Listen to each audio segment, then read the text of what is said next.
From Lagos, the nation's commercial capital, this is the news at 10, live from Channels Television. Reported tonight. Hello and welcome. I am Olumide Macaulay. Tonight, the UN Security Council demands the immediate release of the abducted Chibok girls. The wife to the US President Michelle Obama is outraged at the Chibok kidnapping. The Nigerian Army posts 2 divisions to hunt for missing girls. And France and Germany threaten Russia with further sanctions if Ukraine's presidential election on the 25th of May fails to go ahead.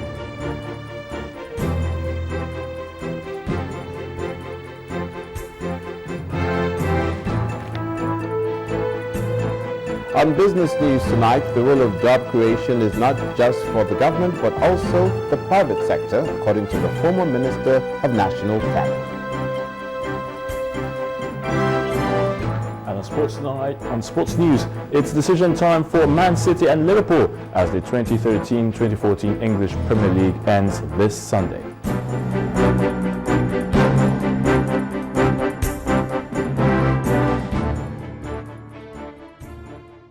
We begin tonight with the firm stance of the United Nations over the missing Chibok girls. Outraged at the abduction of hundreds of Nigerian schoolgirls by the Boko Haram sect, the UN Security Council says it will actively follow the situation and come up with appropriate measures against the terrorist group. This is coming as the US Ambassador to the United Nations, Samantha Power, asked the Security Council to act quickly to designate Boko Haram as a terrorist group. Ambassador Power added that the United States is working with Nigeria in the UN Security Council to secure urgently needed UN sanctions against Boko Haram.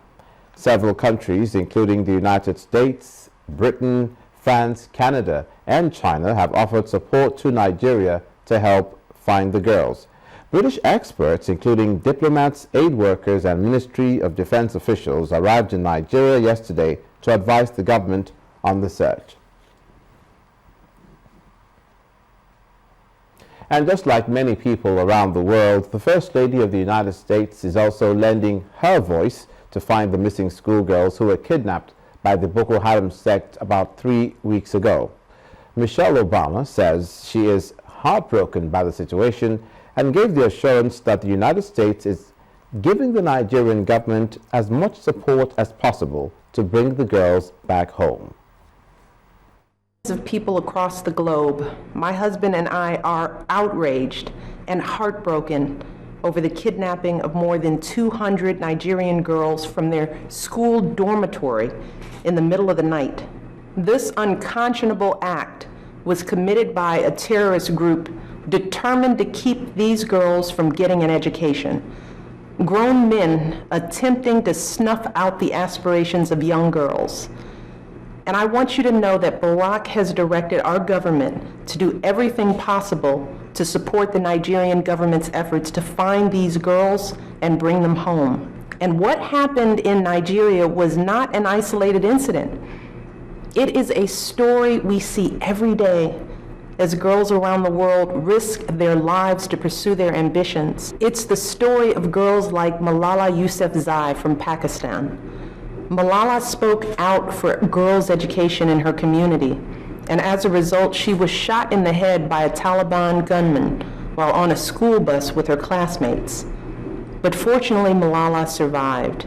So I hope the story of these Nigerian girls will serve as an inspiration for every girl and boy in this country.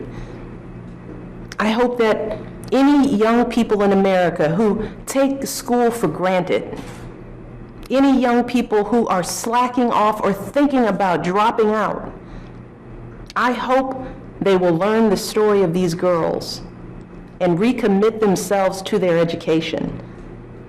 These girls embody the best hope for the future of our world. And we are committed to standing up for them, not just in times of tragedy or crisis, but for the long haul. We are committed to giving them the opportunities they deserve to fulfill every last bit of their God-given potential. So today, let us all pray for their safe return. Let us hold their families in our hearts during this very difficult time.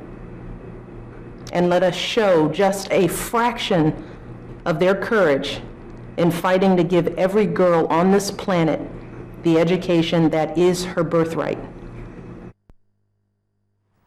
First Lady of the United States, Michelle Obama. Staying with the missing girls, the Nigerian Army has posted 2 divisions to hunt for the abducted girls.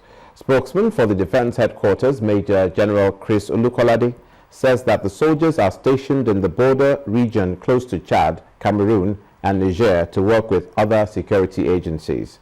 The government of President Goodluck Jonathan has faced criticism for its slow response since Boko Haram militants stormed a secondary school in the village of Chibok near the Cameroon border on April the 14th and kidnapped the girls who were taking exams. 50 have escaped, but more than 200 remain with the insurgents. A statement issued by the Defense Headquarters says that the facilities of the Nigerian Army, signals, as well as all the communication facilities of the Nigerian police and all the services have been devoted into coordinating this search. The statement adds that the Air Force has flown more than 250 sorties, a signals unit, and the police are involved, and a multinational task force has also been activated, and surveillance equipment is deployed in support of 10 search teams.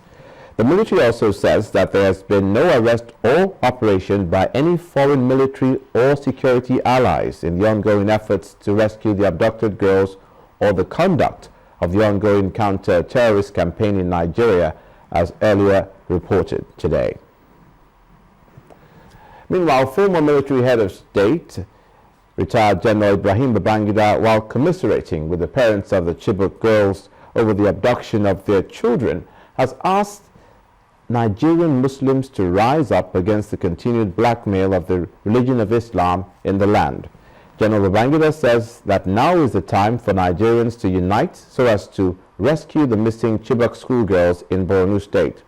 While commiserating with parents of the girls over the abduction of their children, he said that together with the parents of those girls in prayers, he stands so that Allah will protect these children, and that it has affected the entire country because once one is Nigerian, no matter your religion, what happened to these children has affected everyone that is called a Nigerian.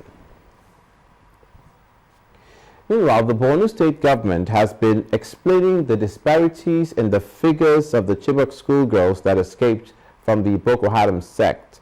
Speaking during our flagship program, Sunrise, the special advisor on media to the Borno State governor, Issa Gusau, says that verification processes carried out have confirmed that only 53 girls are back home with their parents.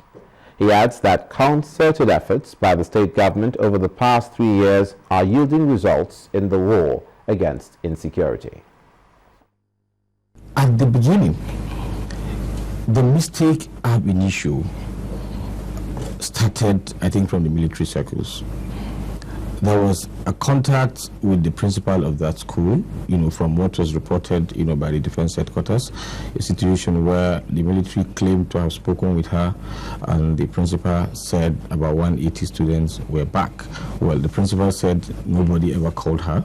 She didn't speak with any military, so we don't know the source of that information. At the moment, based on investigations conducted by the Borno State Police Command and the Department of State Service, they have come into a conclusion that a total of 276, girls were actually abducted. They had a press briefing 2 weeks ago. 276, yes. It's not 234. Based on that, no, but out of this, 53, are now found. So it means 234, are still missing. In the last 3 years, the Borno State government has provided nothing less than 350 brand new patrol vehicles, to the military.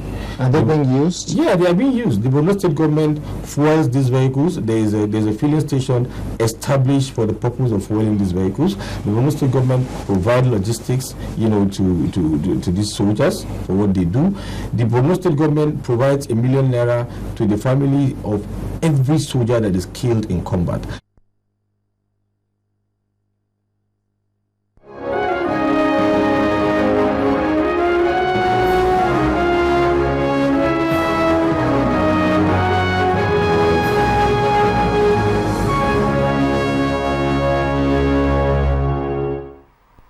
In part 2, after the break, the Nigerian Army trains 22 airborne soldiers in its bid to tackle security challenges in the country. That's in a moment. Please stay with us.